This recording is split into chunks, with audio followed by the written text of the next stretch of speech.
Hi, I'm Pamela, and welcome to Greenstick Cottage, where I read and listen to books whenever the cats allow me to. One of them is right there next to the pillow pet cat.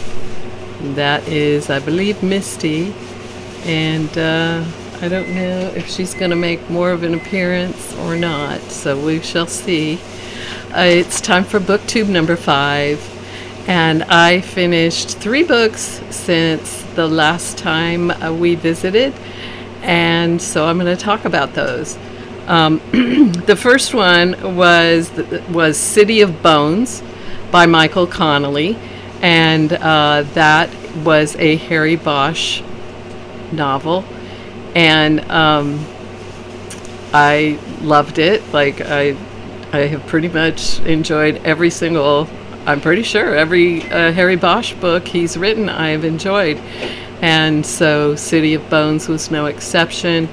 And he had this involved I won't tell where the name comes from because that was a surprise to me, so the title of the book, I want to leave that as a surprise for anybody who reads it.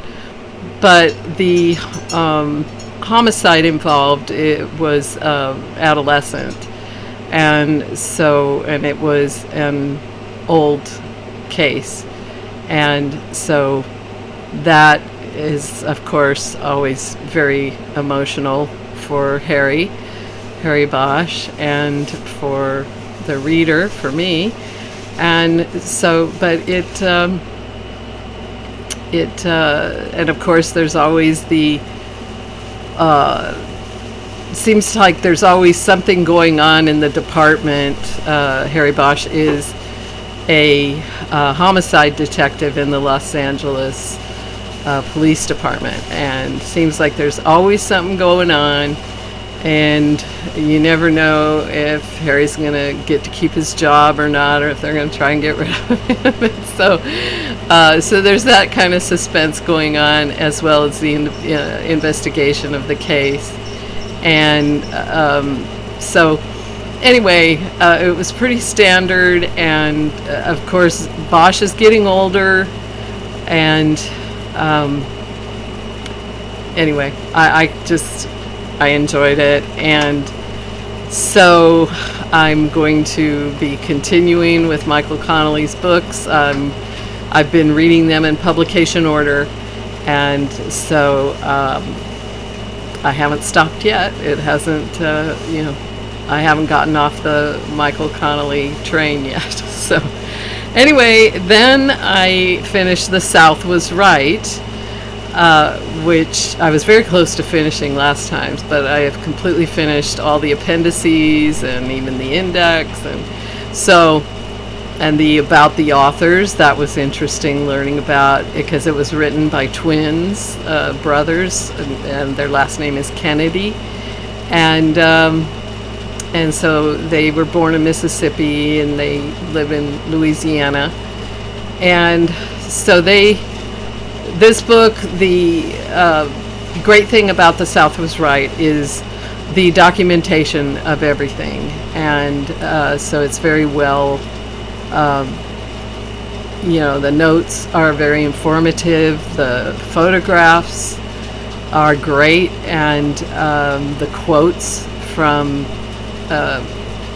not just famous people during the War for Southern Independence, but just everyday people, and letters and things like that. And of course, one of the best things are the quotes from the slave narratives that I believe were recorded in the 1930s for former slaves who were still living at that time, or from them, their reports of what it was like when they were a slave and afterwards. So that was very, very good information, and I just love historical stuff like that. And so, and learning about the abolitionists and why many of them were against slavery is because they did not want Africans in the United States. So it's not like I was taught at all. That they weren't all compassionate and like that. So not all abolitionists are virtuous, let's put it that way. So that was interesting to learn. And that I said it at the beginning because I read this book in the early to mid 1990s. So 30 years ago, I read this book, but I wanted to read it again. Plus, they put out a new and updated version. So I got that new version and read it. And so I was reminded of a lot of things that I, didn't have at ready memory. But I do remember from my earlier read of the book about how another thing I was never taught is that Jefferson Davis had a plan for freeing the slaves, and it was much more like the Emancipation Proclamation did not free all the slaves. A lot of people think that, and so did I until I read this book and found out that I'm not even sure the slaves in the territories that had been occupied by the Union Army, I'm not even sure I don't think they even got freed.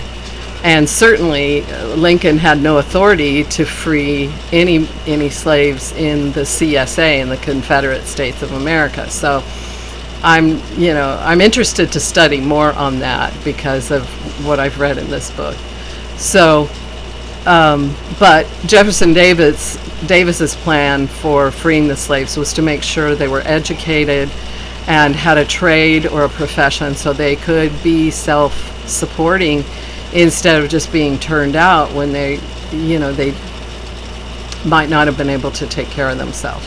So, and the other really sad thing in the book was reading about the atrocities in the occupied CSA and how they treated black and white alike, especially the women, and were horrible to the women. And, they just killed people right and left. And, just like in one case, they thought that somebody had kidnapped one of their officers or something who really had disappeared on his own, I think. But so they decided they were going to take some Confederate prisoners of war and hang them and kill them just because nobody would fess up to taking this Union officer. And so these guys that were prisoners of war, I remember one particular letter, he wrote to his wife and to his father.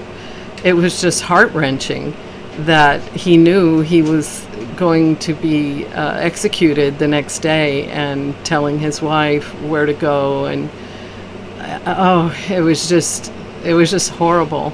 So they were being executed for no reason, essentially. And so anyway, it's just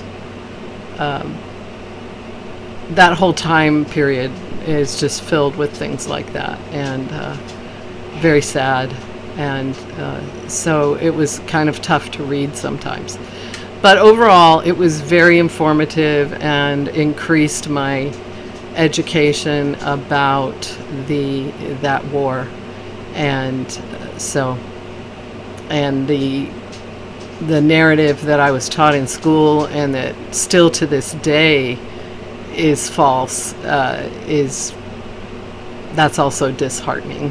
So, but I recommend the book for anyone who wants to learn more from the other side, and that's why I'm going to, now that I finished The South Was Right, I'm going to start reading Those Damned Rebels, which is the American Revolution through British eyes. So it's telling the story from the British side of that war.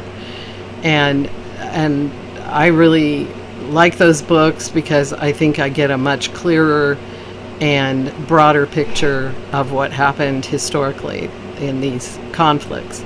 So that's The South Was Right. And then the third book I completed, it was a new start and a finish,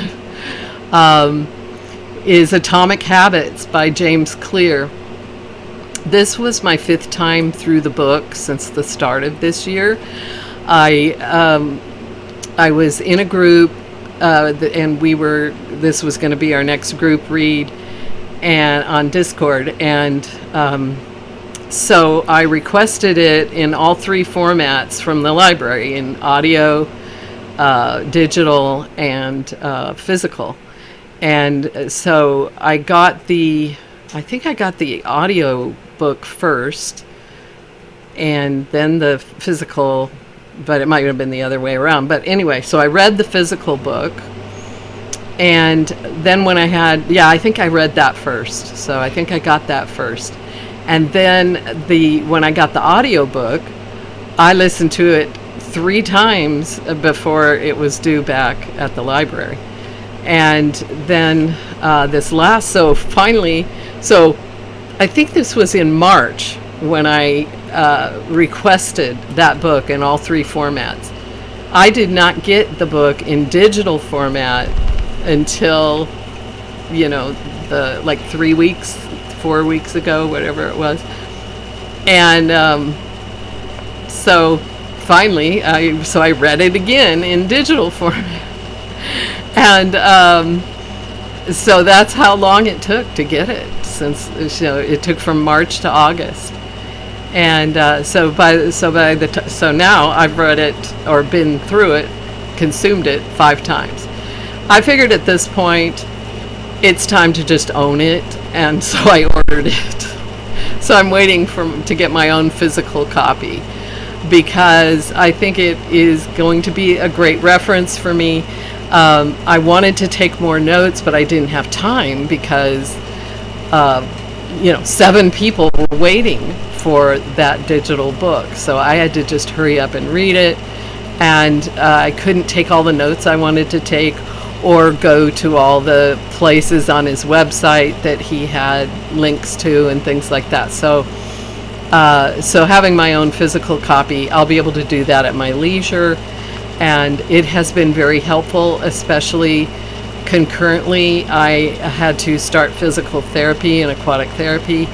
And the aquatic therapy is kind of self-contained when you're at the wellness center and in the pool.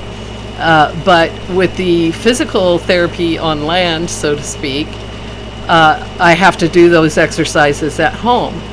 And so since all the Atomic Habits material was fresh in my mind, I was able to easily incorporate that home exercise program and make sure I get all of the benefits from my physical therapy. So those are my 3 reads that I have finished most recently, and I have started some other books. And so the first one I'll talk about is Chasing the Dime. That is the next book in publication order, written by Michael Connelly. It is not a Harry Bosch book. It features a brand new character named Henry Pierce, and I have it in audio form. I was able to get it in audio form, and I still have 7.5 hours to go on that one. So I barely know this guy is, and again, I'm not going to tell where the title comes from, because I thought it was really interesting what Chasing the Dime is about. But Henry Pierce is kind of a genius of, like, a computer scientist type guy. And so it's a kind of a totally different thing, but he gets he and his I don't think this is a spoiler, because it happens, it opens this way, where he and the woman he was living with break up, and he has to move into a different place. He gets a new phone number, and he starts getting all these strange calls because the phone number belonged to someone else prior to him getting it, and this person is still getting all these calls. So he decides to try to learn who this person was and why people, why they didn't change their number on whatever source people are getting this number from. So he kind of starts investigating, trying to find out about this person, and instead of just changing his number again, he gets launched into this whole thing. So it's, I'm enjoying it. It's Michael Connelly. So, and the other book I started is the next book in the Chief Inspector Gamache series. And so I think this is the fourth book. It's A Rule Against Murder. And again, we are back in, at least part of it is taking place in the village of Three Pines in Quebec. And so there's a lot of, I love the whole flavor of the English, and I don't know how to say it, Quebecois or Quebecois or however they say that.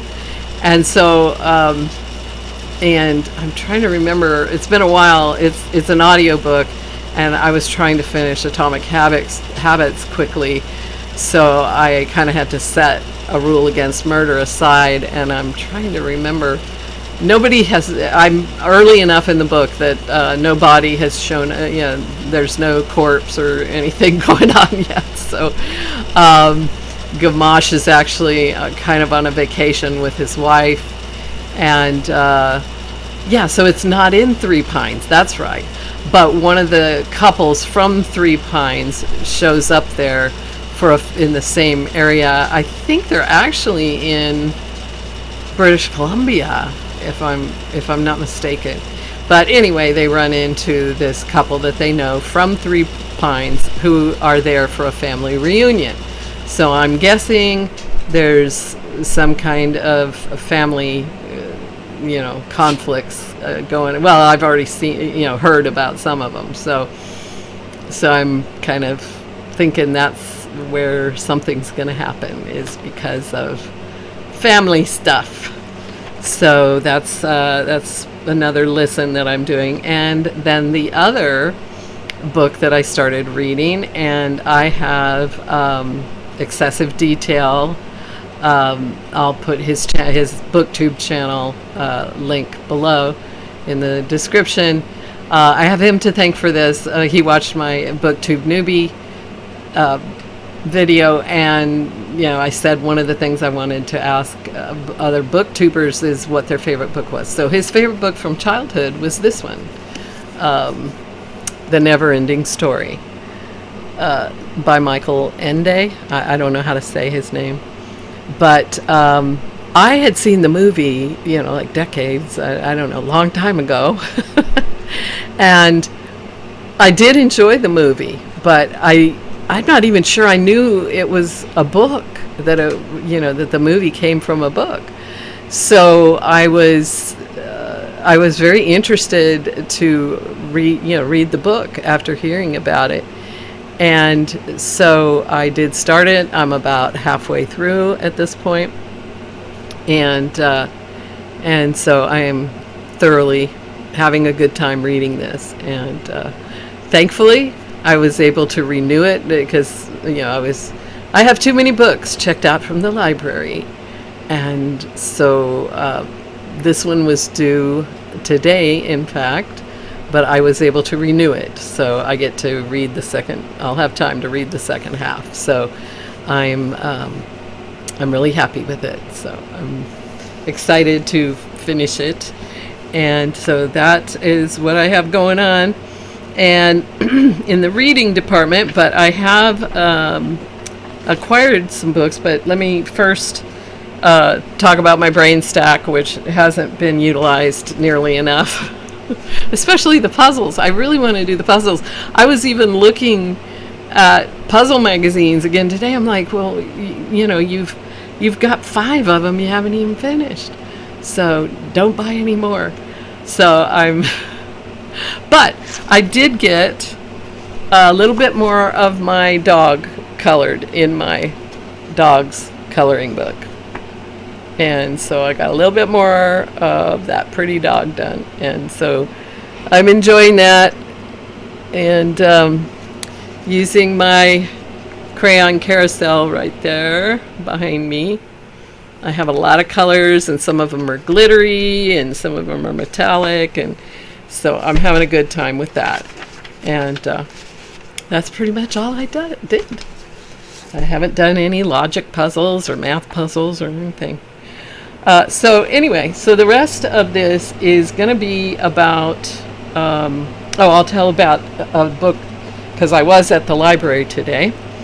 I could not leave even though I already have plenty of books checked out, and I have one on hold. I got to talk about that. Protagonist Tammy at Protagonist's Pub, she somebody suggested to her to try flintlock fantasy genre. I have never heard of this. I don't think she did either. And but there's a trilogy called the Powder Mage Trilogy, and she started reading the first book called Promise of Blood. I love the cover art. I loved her description of it and how much she's enjoying it, and she's sure she's going to continue with the whole trilogy. So I got sold on Flintlock Fantasy. I thought, I have to try that. So I immediately went to my library's website, and unfortunately I had to put it on hold. But when I was at the library today, I checked, and I think it's going to be back on October 6th. So maybe I can finish Neverending Story and pick it up at that time. And so while I was at the library today, I decided the book I was going to check out and bring home was The Hive Queen from the Wings of Fire series, which is the next book in the series that I have not read. I think it is, let's see here. Yes, this one is book 12. So I've read all the previous 11, and I love these anthropomorphized dragons. And it has everything. It has humor, romance, the series anyway, adventure, suspense, it's just great. I love this series. So I went into the children's section and got it. So hopefully I will have time to get that one read alongside the Neverending Story. So that's all my library fun. Well, not all of it, because I've also, last week was the big Friends of the Library book sale, and so my handcrafters group, we were not able to meet at our usual time because they were having, the big room that we meet in, they were having the book sale in. But I went anyway because, of course, book sale. So I got almost everything I got at the big book sale was craft books. I always go to the craft section first, and by the time I pile up all of those, I can't afford anything else. So I got some wonderful craft books, but I will not burden you with those. Got big stacks. But I did get some regular books on the freebies table. There is always a free table. And so I got this one. And I remember seeing this account on Twitter and laughing at some of these things that his dad says. And so they actually had 3 copies, hardcover copies of this for free. And I picked up all 3 of them. I picked the one that was in the best condition, and that's the one I brought home. So I will probably enjoy reading this. Hopefully I'll get lots of laughs out of it. And we'll see. So that was free. And the other freebie that I was most excited to find was this one. I have read this one probably 2 or 3 times, but I am happy to have my own copy of Who Moved My Cheese. It is a fantastic book. If you haven't read it, read it, and it's very good about learning how to move through life better, is what I got out of it anyway. And so, free book, and it looks hardly used at all. So wonderful find. And then that same week I got this one, this book, which again, well, it's definitely books and books adjacent. And I bought this one, the usual way, and ordered it online, and not at the library book sale. And so it's brand new, and it is Lit Stitch. So this is cross stitch for book lovers. So those of you who have both of those joys in your life might be interested in this book. They have a page here that shows all the charts, not the charts themselves, but the mock-ups of the charts and what they have in here and what you can make. If I can find that page, there's a lot of. Okay, so and now the projects. So let's see if I can I'll do one page at a time. So let me kind of bend it back a little bit more there. And so you can see the kind of, there's bookmarks, there's other things. This is the one I want to make first, Book Life, with the roses and the sword or the dagger. I guess it's meant to look like a tattoo, but I think it's so cool. And I just love all these, book designs. And books and coffee. I'm not a coffee drinker, but a lot of people are. So these are all the things you can stitch about books. And isn't that wonderful? Anyway, for somebody like me who loves both cross-stitching and books, but I'm going to show the Book Life picture in the large form, because that was definitely the one that grabbed my eye right away that I want to make. Come on, I know you're here. I should have marked it. Sorry. There it is. It looks great in the actual cross-stitching. Book Life. All right. So that's Lit Stitch. If any of you reading book lovers, stitching lovers want to check it out, there it is.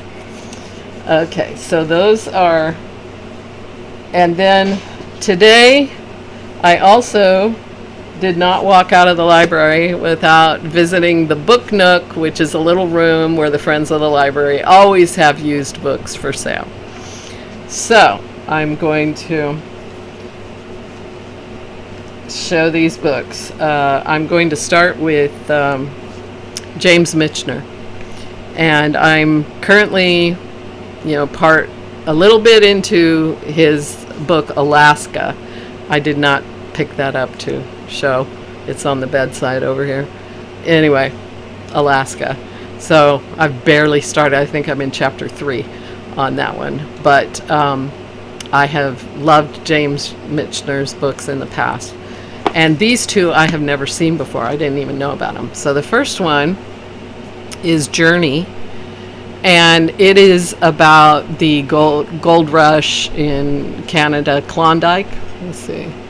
Klondike Gold, 1897. So I figured this would be a good one to read right after Alaska. And I love how he starts in the very beginning of an area, and you learn the kind of at least in Alaska and in the Covenant, and I think even in Texas, I read those two. I think they start with prehistoric, definitely Alaska and the Covenant start in prehistoric times in that geographical area, and then it comes forward in time to the current time when he was writing the book. So I'm hoping that's what this is, but I think, it'll be kind of a good follow-up to Alaska. If I get through Alaska. It's so big. It's a big chunker. And then there was also this one that I had never known about, Iberia. And I would love to hear all of the, ancient and, middle and modern history of that area of the world. So I'm looking forward to this one, Iberia. And then I got two other kind of bigger ones. The Journey, that one is not too thick, but there's Iberia, so, another huge one. And Colleen McCullough wrote The Thornbirds, which I loved way, way back, decades ago. And so I saw Colleen McCullough. I looked, and it's called Morgan's Run. I've never read it, but if a book cover has tall ships on it, I'm probably going to get on board. And I love anything nautical. Now I imagine they're coming to Australia to drop off prisoners, and it does say that it was one of the greatest human experiments ever undertaken to populate an unknown continent with the criminals of English society. So again, another historical time that I'm very interested in learning more about. So that's Morgan's Run. And another historical novel is 1812 by David Niven, and another, fascinating time I want to learn more about, the War of 1812. So, probably the most I know about the War of 1812 is the wonderful overture with the cannons. I love that. I love that classical piece, but I know that doesn't tell me much about the war, and hopefully this book will. So, I'm happy with that. Oh, and the little blurb here is from James Michener, so he liked it. So that's good. Then I have one or two other Mary Stewart books, but I have not read them yet. But I decided, because in the inside here you've got the beach. So again, tall ships, oceans, anything nautical, the beach, I'm going to be attracted to that. So, and it says she's the mistress of suspense romance. So that sounds good. So I'm willing to give this a try. And I'm pretty sure petrel is a bird, right? I hope I'm right, because I like birds. And I have never read Nicholas Sparks, okay, but one of my daughters likes him, and again, here we have the beach, and even like little lanterns on the beach. So I love the cover, and so I'm going to try Nicholas Sparks one of these days whenever I can get to this book. And I figured it was good to have one around so I could try it. And I have not read all these series, but I have picked up a few of them, but I haven't read them yet. But this is Debbie, how do you say her name? Macomber? Macomber? Somebody tell me. Again, very pretty lanterns, and I'm pretty sure that's a beach. And it says a Rose Harbor novel, so that sounds beachy to me. And I'm pretty sure, at least with this author, that they are not, that it's a romance that isn't too raw, as one of my older female relatives used to say, and it won't be pornographic, I hope. I hope it'll be nice and sweet, and if it's dramatic, that's fine, but I don't want to, the pornographic ones, it just ruins everything for me, because I can just get, if I want, if anybody wants to read porn, that's readily available. Why put it in romance novels? So that's my rant on that.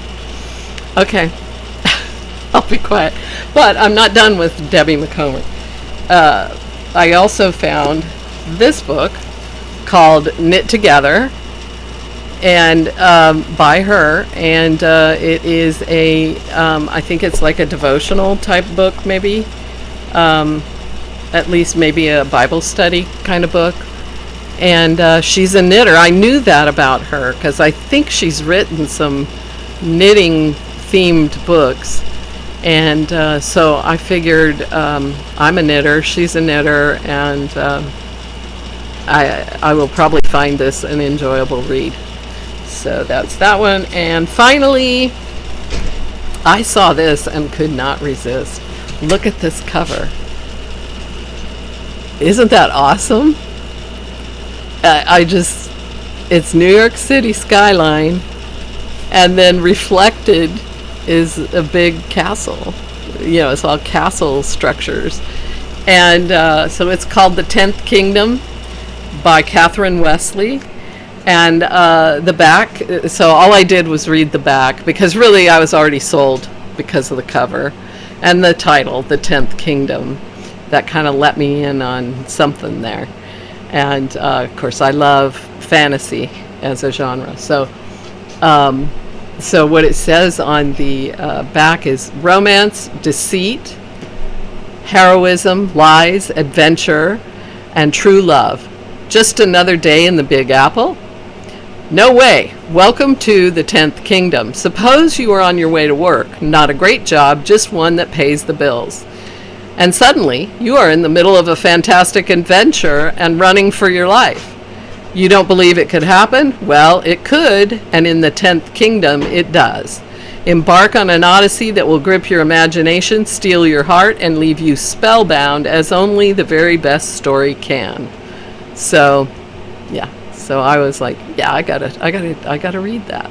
So that's The 10th Kingdom by Catherine Wesley. And so that's all of my bookish stuff for now. And so I hope you're having a wonderful time reading your favorite books. And thank you for watching.